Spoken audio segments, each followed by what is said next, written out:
नमस्कार भैया बहनों। आज हम 11th क्लास में हॉर्नबिल बुक में जो हमारा लास्ट चैप्टर है सिल्क रोड, उसके शॉर्ट आंसर टाइप जो इम्पोर्टेंट क्वेश्चन आंसर हैं उनके बारे में चर्चा करेंगे। भैया बहनों का कहना था कि सिल्क रोड पर भी आप एक्सप्लेन करिए सिल्क रोड के क्वेश्चन आंसर को, तो आज मैं सिल्क रोड के क्वेश्चन आंसर को एक्सप्लेन करने जा रहा हूँ। देखिए, पहला क्वेश्चन देखते हैं। Discuss authors meeting with Norbu in brief, यानी ब्रीफ मीन्स होता है संक्षेप में, यानी डिस्कस करिए, उस पर टिप्पणी लिखिए। ऐसा कह रहा है कि उस पर उसका व्याख्या करिए, उसको इसके बारे में लिखिए। ऑथर्स मीटिंग, जो लेखक है उसका मिलना विथ किसके साथ में, नोरबू के साथ में, इन ब्रीफ, यानी कि नोरबू के साथ में लेखक के मिलने की घटना जो हुई थी या लेखक का मिलना जो था उसको संक्षेप में बताइए। नोरबू, तो आपने देखा होगा उसमें नोरबू नाम का एक व्यक्ति मिलता है लेखक को, जब वो कोरा करने के लिए जाता है कैलाश मानसरोवर पर सिल्क रोड के रास्ते। तो आंसर देखिए, तो उसको बारे में आपको कमेंट करने, उसके बारे में आपको टिप्पणी लिखनी है। तो देखिए आंसर देखते हैं। The authors meeting with Norbu took place in the cafe of Darchen. Darchen नाम की एक जगह थी, तो ऑथर को जो नोरबू था कहाँ पर मिला था, एक कैफे हाउस में मिला था, डार्चेन नाम की जगह में। डार्चन, ठीक है, डार्चन बोलेंगे इसको। तो देखिए, the authors meeting with Norbu took place मतलब ये हुआ, मतलब टेक प्लेस मतलब किसी घटना का होना या किसी बात का होना किसी स्थान पर, तो उसके लिए टेक प्लेस करते हैं। तो सेकंड फॉर्म है took place in the cafe of Darchen. तो कहाँ पर लेखक का जो मिलना था नोरबू के साथ में, वो डार्चेन की कैफे हाउस में हुआ था, कैफे हाउस में, ठीक है। Norbu sat opposite the author at the rickety table, और नोरबू अपोजिट डायरेक्शन में बैठा था, यानी कि उसके सामने वाली सीट पर बैठा हुआ था उस पर कैफे हाउस में, एक रिकेटी टेबल पर। मतलब रिकेटी टेबल मतलब जर्जर हालत में पड़ी हुई पुरानी ओल्ड टाइप की, उस पर बैठा हुआ था नोरबू। फिर क्या है अगला सेंटेंस देखते हैं। Then he came to know that the author was an Englishman who had come to do the कोरा।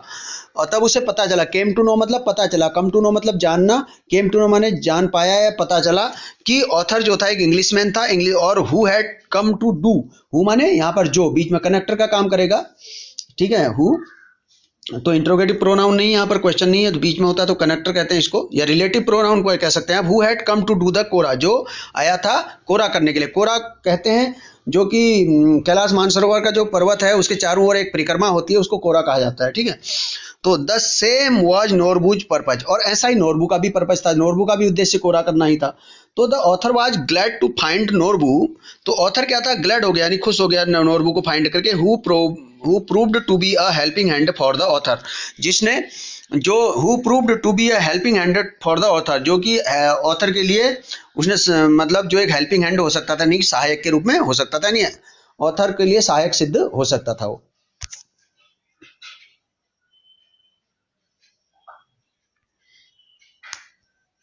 अगला question, why has the article been titled silk route. देखिए, जो आर्टिकल आपकी बुक में है उसको टाइटल सिल्क रूट क्यों किया गया, उसका जो नाम है उस चैप्टर का वो सिल्क रोड क्यों लिखा गया है, या उसका टाइटल सिल्क रोड क्यों कहा गया है। तो देखिए, there is a mention of silk road at 3 places in the lesson. देखिए, जो सिल्क ये लेसन है इसमें जो मेंशन किया गया सिल्क रोड नाम, वो 3 प्लेस पर किया गया, 3 जगह सिल्क रोड नाम आया है इसमें। तो the writer travelled from Rabu to mountain Kailash, writer ने कहाँ से कहाँ तक ट्रेवल किया, राबू से माउंट कैलाश। तो बता रहा कि the writer travelled from, writer ने यात्रा की, ट्रेवल्ड मतलब यात्रा की, राबू से माउंट कैलाश तक। They reached the main east west highway at Hor, और वो कहाँ पहुंचे, उस ईस्ट वेस्ट हाईवे पर पहुंचे, होर में, होर भी एक जगह का नाम है, ठीक है। It followed the old trade route from Lhasa to Kashmir, ये फॉलो करती है, ये मतलब जुड़ी हुई है किससे, एक ओल्ड ट्रेड रूट मतलब एक व्यापारिक जो रास्ता है लहासा से कश्मीर के लिए जाता है, उससे जुड़ी हुई है। It was known as silk road, और इसी रास्ते को कहा जाता है silk road. Hence the article has been titled silk road, और इसीलिए इसका नाम सिल्क रोड रखा गया है, इस टाइटल का नाम, चैप्टर का नाम। आगे देखते हैं। What was the purpose of the author's journey to mount Kailash. Mount Kailash के लिए जो ऑथर की जर्नी थी, जो राइटर की जो जर्नी थी, उसका क्या पर्पज था, क्या उद्देश्य था। तो देखिए, the purpose of the journey to mount Kailash was religious, academic and adventurous. 3 प्रकार के पर्पज थे उसके, जो माउंट कैलाश के लिए वो जा रहा था। तो जो जर्नी थी उसकी माउंट कैलाश के लिए, वो एक तो रिलीजियस थी यानी कि धार्मिक जर्नी थी, धार्मिक आस्था के प्रति जा रहा था। दूसरा एकेडमिक यानी कि शिक्षा लेने के प्रति कि यहाँ पर कैसा है शिक्षा संबंधित, ठीक है। तीसरा था एडवेंचरस यानी साहसिक यात्रा के लिए, साहस से जोखिम वाला काम या साहसपूर्ण कार्य करने के लिए जा रहा था वो। He wanted to do the kora, और वो क्या करना चाहता था, कोरा करना चाहता था। जैसे कि मैंने पहले बताया कि कोरा का मतलब कि माउंट कैलाश की जो परिक्रमा होती है उसको कोरा कहा जाता है। He wanted to write his experience in book, और वो क्या करना चाहता था कि अपना जो एक्सपीरियंस था उसका माउंट कैलाश का, जो कोरा का, उसको अपनी बुक में लिखना चाहता था क्योंकि राइटर भी था। अब देखिए 5th number, why are Tibetan mastiff popular in China's imperial courts. जो टाइबेटन मास्टिफ डॉग्स हैं, मास्टिफ डॉग एक प्रकार की कुत्तों की जाति है और बहुत ही ये झबरे कुत्ते होते हैं, बहुत ज्यादा बालों वाले। ये पॉपुलर क्यों थे चाइना के शाही कोर्ट में, ठीक है, ये क्यों फेमस थे ये कहा गया। तो टाइबेटन डॉग्स के बारे में उसमें बताया गया, तिब्बती डॉग कुत्तों के बारे में, तिब्बती कुत्ते। तो टाइबेटन मास्टिफ उन कुत्तों का नाम है, जैसे एलिसिशन इस प्रकार के डॉग्स होते हैं। तो Tibetan mastiff were popular in China's imperial courts as hunting dogs, as माने के रूप में, ठीक है। जो टाइबेटन मास्टिफ थे वो पॉपुलर थे चाइना के कोर्ट, इंपीरियल कोर्ट में एज हंटिंग डॉग्स यानी कि हंटिंग डॉग्स के बारे में। द मास्टिफ्स वर सेगी मॉन्स्टर्स, सेगी मतलब झबरे बालों वाले, सेगी मॉन्स्टर, मॉन्स्टर कहते हैं राक्षस दैत्य को। तो बहुत ही, इसका मतलब है कि जो मास्टिफ डॉग्स थे वो बहुत ही झबरे बालों वाले और बिल्कुल विशालकाय दैत्याकार थे। मॉन्स्टर मीन दैत्य। द दे बाग्ड फरियसली, फरियसली मतलब बहुत ही डरावने तरीके से, क्रोधित पूर्ण ढंग से वो भौंकते थे, क्रोधित पूर्ण ढंग से। They chased the prey at a quick speed, prey means होता है शिकार, चेस्ड मीन्स पीछा किया। दे चेस्ड द प्रे, वे अपने शिकार का पीछा करते थे एट अ क्विक स्पीड, बहुत तेजी की गति में, ठीक है। 5th नंबर क्वेश्चन देखते हैं, why did the author think that his positive thinking strategy worked well after all. ये बहुत इंपॉर्टेंट क्वेश्चन है, देख लीजिए कि ऑथर ऐसा क्यों सोचता है। Why did the author think, लेखक ऐसा क्यों सोचता है, दैट इज पॉजिटिव थिंकिंग, कि उसकी जो सकारात्मक सोच है, सोच की जो स्ट्रैटेजी है, स्ट्रैटेजी मतलब किसी चीज के लिए एक प्लानिंग करने को कहते हैं, यानी कि हिंदी में, शुद्ध हिंदी में इसको कहेंगे व्यूह रचना करना, किसी चीज के लिए व्यूह रचना, और इसको कहेंगे प्लानिंग समझ लीजिए। तो उसकी जो सकारात्मक सोच की जो स्ट्रैटेजी यानी कि प्लानिंग है, वर्कड वेल, उसने अच्छी प्रकार से काम किया, आखिरकार उसने अच्छी प्रकार से काम किया। तो स्ट्रैटेजी मतलब ऐसे रणनीति या युद्ध नीति को भी स्ट्रैटेजी कहते हैं, रणनीति जो बनाते हैं किसी चीज के लिए, ठीक है। तो उसकी स्ट्रैटेजी काम कर गई, ऐसा क्यों सोचता है लेखक।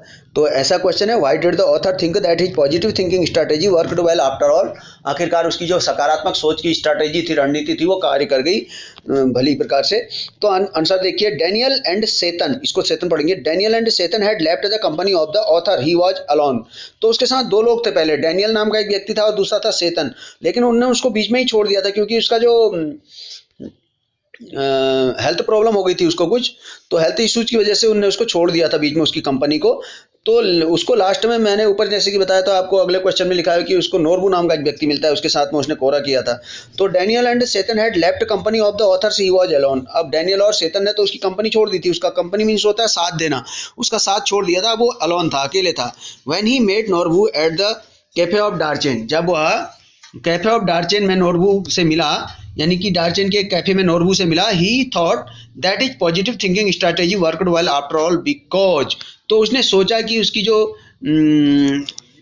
पॉजिटिव थिंकिंग की जो रणनीति थी, जो उसकी एक नीति थी, वो काम कर गई, क्योंकि because he Norbu knew English and he came to do the kora, और नोरबू को इंग्लिश आती थी और वो भी कोरा करने के लिए आया था। क्योंकि बात ऐसी थी कि जो राइटर था उसको इंग्लिश आती थी और बाकी लोग वहाँ पर तिब्बती भाषा बोलते थे या दूसरी लैंग्वेजेज बोलते थे, तो वो उनको समझ नहीं पा रहा था, यानी कि अपने दोनों एक दूसरे को अपने को एक्सप्रेस नहीं कर पा रहा था। तो उसे ऐसा व्यक्ति चाहिए था जो इंग्लिश समझ सके और इंग्लिश में उसको वहाँ पर बता सके वहाँ के बारे में। तो ऐसा व्यक्ति पहले उसे मिले थे डेनियल और सेतन, और उसके बाद में जब उन्होंने उसका साथ छोड़ दिया था तो हेल्थ इश्यूज के कारण, तो उसके बाद में जो है उसको वहां पर मिला था नोरबू। तो वो कहता है कि मेरी जो पॉजिटिव थिंकिंग स्ट्रैटेजी है आखिरकार वो वर्क कर गई। तो इस प्रकार से ये चैप्टर जो है कंप्लीट होता है, इसके शॉर्ट आंसर टाइप क्वेश्चन। अगर आप चाहेंगे तो मैं इसके लिए आपके लॉन्ग आंसर टाइप क्वेश्चन भी बनाऊंगा।